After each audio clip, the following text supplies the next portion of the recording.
Welcome to the Eczema Warrior podcast. I'm your host, Julia Chen. I'm here to help you heal your eczema naturally so you can finally live your best damn life. Many years ago in my own eczema healing journey, I was stuck and confused on how to heal my skin. Fast forward to today, after many lessons learned and lots of trial and error, I'm now living my best life and traveling the world with clearer skin. If you're an eczema or TSW warrior who desires a life of food freedom and is wanting to heal your skin without steroids while using mindset and manifestation as a tool, you're in the right place. Now let's get into it. Hi angels, welcome to another episode of the Eczema Warrior podcast. So last week's episode, I shared that I was traveling throughout Vietnam, which was honestly a very spontaneous trip.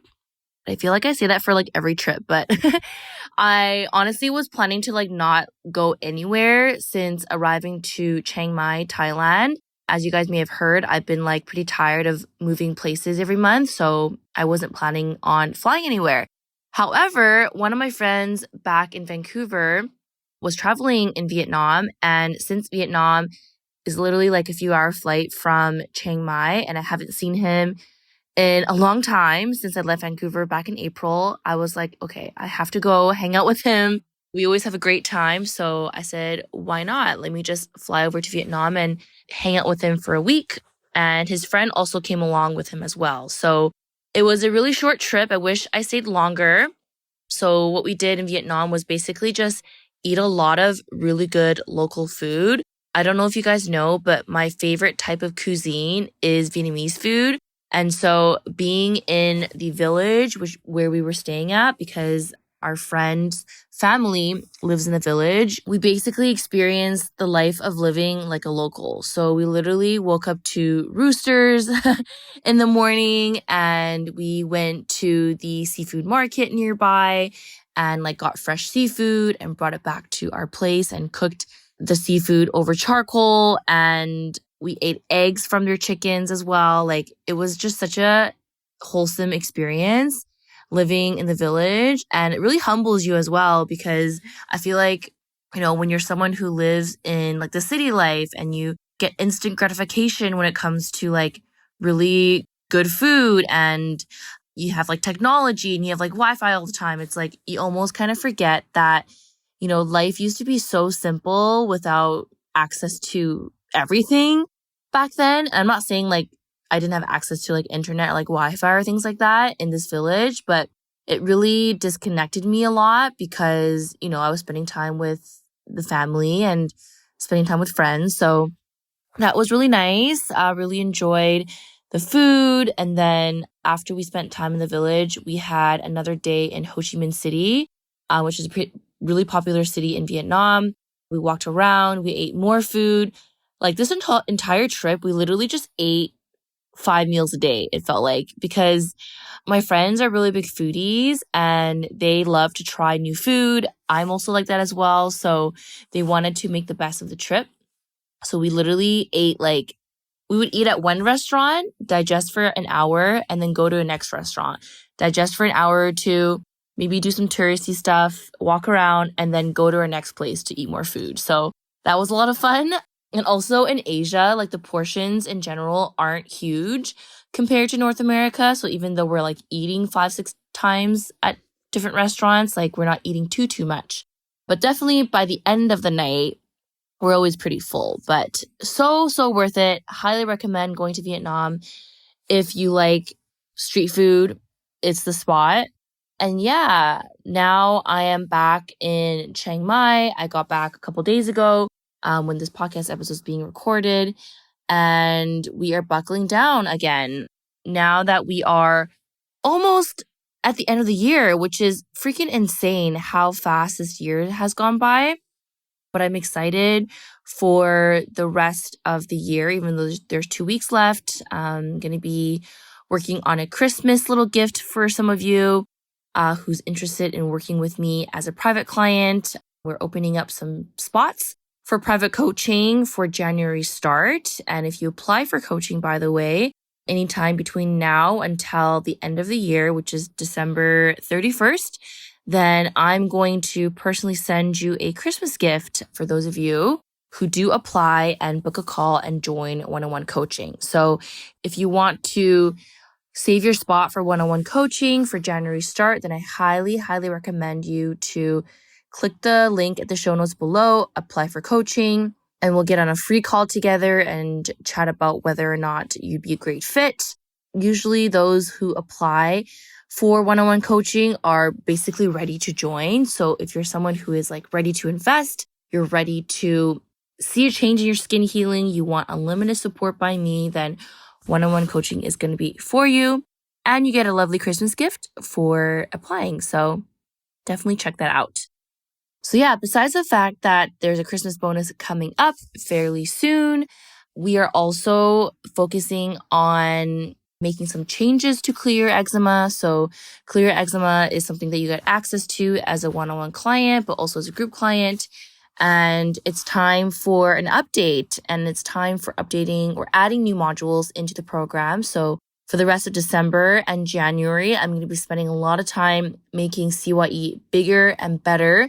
We're always trying to improve the program based on past client feedback, based on current client feedback. And so it's always really exciting to make new changes and then let you guys know what's, the new update with CYE. And it's going to be great. I already have some really good modules in the works, and we're going to film that very soon.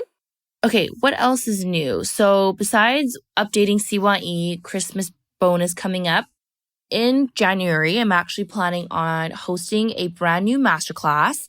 I don't exactly know the topic yet, but I'm going to make it exciting.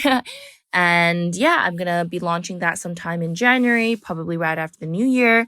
And my other plan for you guys is to actually host a free live group call sometime in the new year as well. So if you're looking for a group call to kind of share your experience, share your struggles, and basically just meeting other people who are also on this journey with you, I'm thinking that's what the group call is going to be like, then stay tuned for the announcement for that. So yeah, that's basically an update. I feel like that was kind of a big update, like my life, like what's been going on. Not too much besides the fact that I'm back in Thailand now after a short trip to Vietnam, and then some upcoming things over the next 2 weeks into 2024. Okay, so let's get into today's episode, which is about how to improve sleep. So as you guys know, as an eczema warrior or TSW warrior who's listening, sleep can be really, really, really difficult. And there are many different reasons for this. Number one, insomnia. Number two is the itch. Those are the two most common reasons why a lot of you might not be able to sleep. I would say itching is definitely more common than insomnia, just because in the evening, this is when your skin tends to get itchier, it becomes more dry. And so a lot of people do experience more of that itching at nighttime versus during the day. Also, when you're in the daytime, you're more distracted with work or with whatever you're doing during the day. So you're not as focused on scratching versus at night. It seems to be the time where everyone tends to want to scratch. So that's very normal. And so that's why in today's episode, I want to share some tips with you to help you with improving your sleep if it's related to either insomnia or the itch. Now, the first tip that I have for you when it comes to improving your sleep, and I think a lot of you probably already know this, is to really be intentional with your nighttime routine. And I know that sounds like, oh, like obviously, Julia, like I know I'm supposed to like sleep early and I'm supposed to turn off my phone and da-di-da-da. We know the importance of sleep hygiene, but I honestly can't stress this enough. Like having a good nighttime routine has literally been a game changer for me for not only helping my skin heal faster, but it also actually helps with the itch. It reduces the itch intensity when I have a good nighttime routine.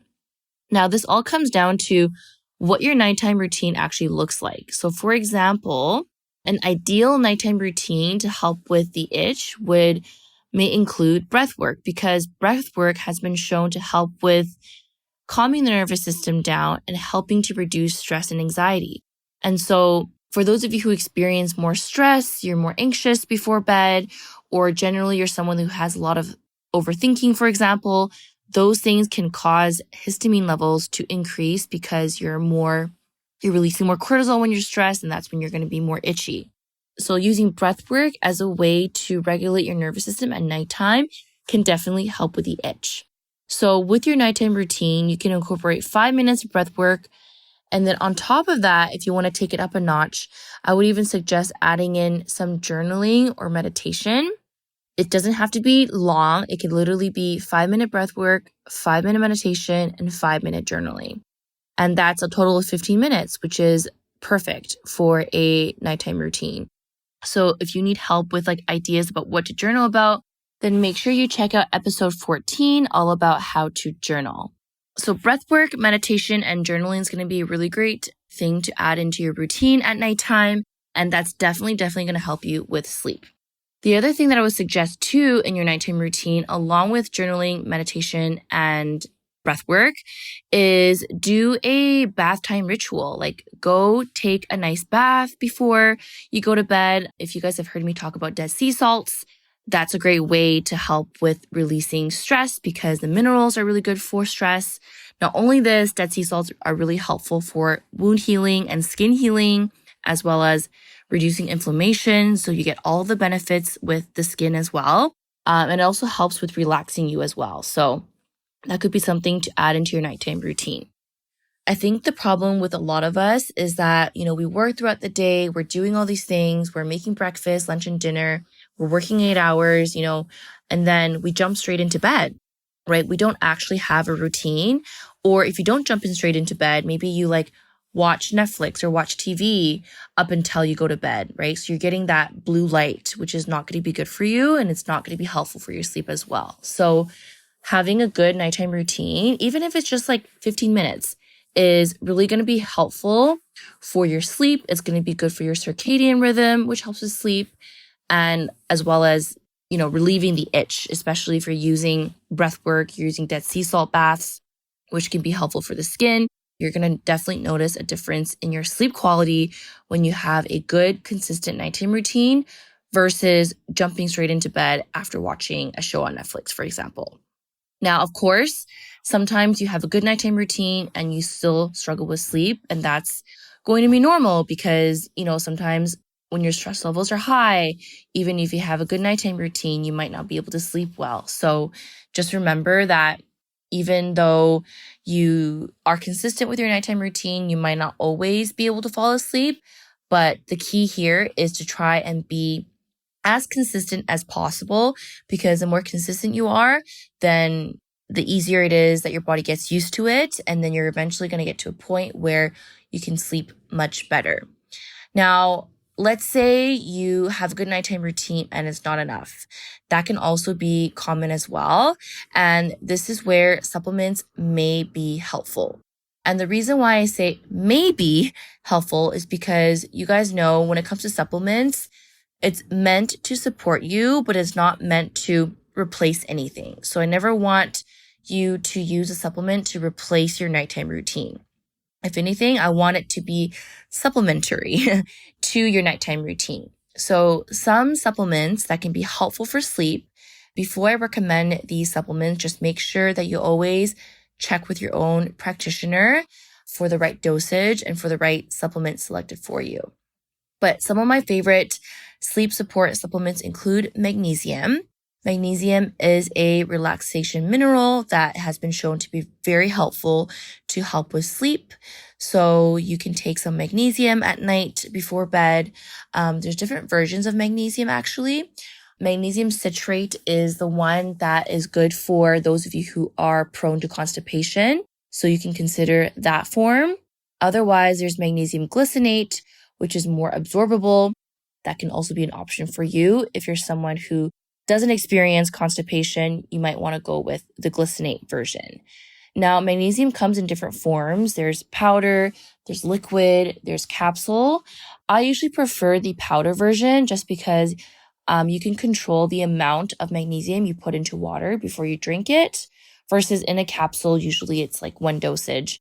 And even liquid would be good as well because you can actually control the dosage as well. So that's something that I usually recommend my clients to go for, either magnesium or liquid, but capsule also works as well.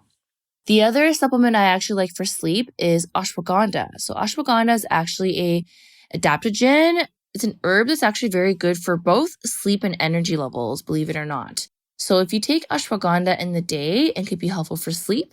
And then if you take ashwagandha at night, it can help to relax you as well. So you can play around with what works best for you. If you notice that when you take it at night, you feel a lot more calmer, you feel more restful, then maybe you want to consider adding that into your nighttime supplement routine if you have one.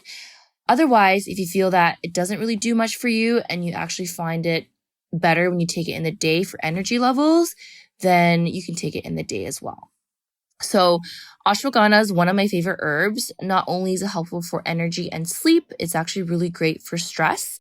It doesn't take away your stress. We know that stress can only be managed through meditation and through scientifically proven methods to help with your stress levels, whether that's journaling, whether that's breath work or meditation, like I mentioned. But some supplements can help with how you respond to stress. And ashwagandha is one of them. It actually helps to balance out your cortisol levels. And cortisol is basically a stress hormone that can stay elevated if your stress levels are unmanaged. So pairing ashwagandha with your stress management strategies can be really helpful in balancing out your cortisol. So those are the two supplements that I really like for sleep, magnesium and ashwagandha. There are a couple other supplements that can be helpful for sleep as well. For example, valerian root, that's an herb. Lavender is also kind of nice too. Glycine powder, if you heard me talk about this in a different episode on salicylates, I talked about how glycine can be helpful for the liver detox pathway. But glycine can also be good for sleep as well. It actually promotes relaxation. So those are some other options for you if you're looking for some sleep support supplements. And again, make sure you check with your practitioner before starting any supplements that I mentioned in today's episode. And the last thing I want to share with you guys today to help you improve sleep at night is to try and be consistent with the time of when you go to sleep. This is going to be helpful for healing because so your body actually starts to cleanse and detoxify after 11 p.m. at night. And so making sure that you try your best to sleep early is going to help you a lot with skin healing, with wound healing. And the more consistent you are with the time that you go to sleep, then over time, you're going to notice that your body will naturally want to fall asleep during that time. So for example, if you're someone who's sporadic, like one night you sleep at 8, the other night you sleep at 4 a.m., and then 1 a.m., and then 2 a.m., and it's just all over the place, then your routine is going to be all over the place as well. And when your routine is all over the place, then you're not going to be having a restful sleep. So my last tip for today is to make sure that you sleep at a good time, ideally before 11, and try to be consistent with that. All right, and that's what I have for today's episode on how to improve sleep. I hope you found it helpful. Try it and let me know. Again, biggest thing is to have a good nighttime routine, perhaps pairing some supplements with that, and then sleeping at the right time. If you can be consistent with all of these tips today, then I'm very confident that you'll start seeing some changes in your quality of sleep. And if you need more help with this, with sleep, with your eczema, with healing, with your gut, with your mindset and all the things around eczema healing. This is what I do inside my private coaching, but also my group coaching as well. And if you're ready to heal, reduce flares, and feel better in your skin, then I would love to help you and support you. You can apply for my program in the show notes below. And if you have any other questions, feel free to DM me on Instagram at JuliaChenRD. And that's it. We will see you in the next episode. Thanks for tuning in to today's episode. Now, before I let you go, I want to let you know I have this amazing eczema visualization. This visualization has helped me so much when it comes to manifesting eczema healing, healing flares faster than I could ever imagine, reducing the itch, and just feeling great in my body. This is the exact same visualization I use for my own healing as well as my clients' healing as well. And if you want to receive this visualization, then all you have to do is leave us a review and tell us what you think about the podcast, screenshot it, send it to your email at hello@juliachen.ca, and you will receive the visualization to your inbox. I look forward to seeing your review, and we will see you in the next episode.